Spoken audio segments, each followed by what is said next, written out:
Before you write even one more test case, I want to set you up with an automatic way to rerun your test suite when you change either your test code or your application code. We're going to be doing that with nodemon.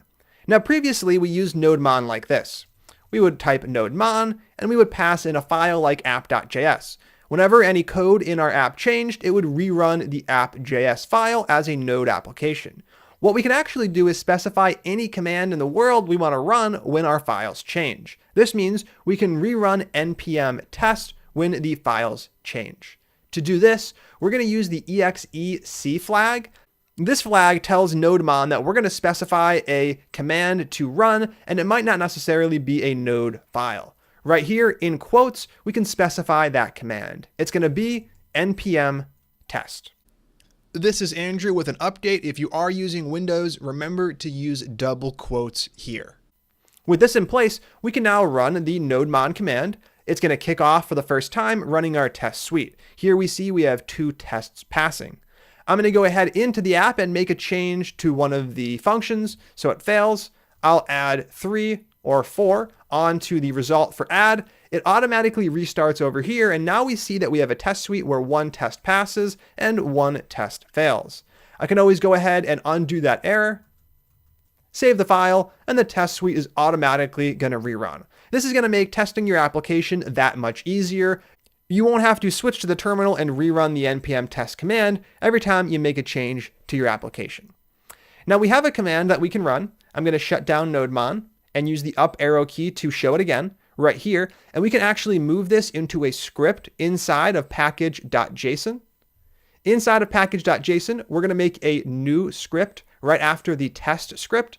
Now we've used the start script and the test script. These are built in. We're going to create a custom one right here called test-watch, and we can run the test watch script to kick things off. Inside of here, we're going to have the exact same command we ran from the terminal. That means we're going to be running nodemon. We'll be using that exec flag, and inside of quotes, we're going to be running npm test. And now that we have this in place, we can run the script from the terminal as opposed to having to type out this command every single time we want to start up the auto test suite. A quick update, I recommend using the following test watch script. It's a little more cross-OS friendly. What we have inside of package.json currently is going to work on OS X and Linux. It'll also work on Heroku, which uses Linux, but it's not going to work on Windows. The following script, the script you see here, will. As you can see here, we're escaping the quotes surrounding npm test, and we're using double quotes, which as we know are the only quotes supported by Windows. This script will remove any errors you're seeing, something like npm cannot be found, which you will get if you wrap npm test in single quotes and run the script on Windows. So use the following script for cross-OS compatibility. To run a script with a custom name like test watch over in the terminal, all we need to do is run npm run followed by the script name test-watch.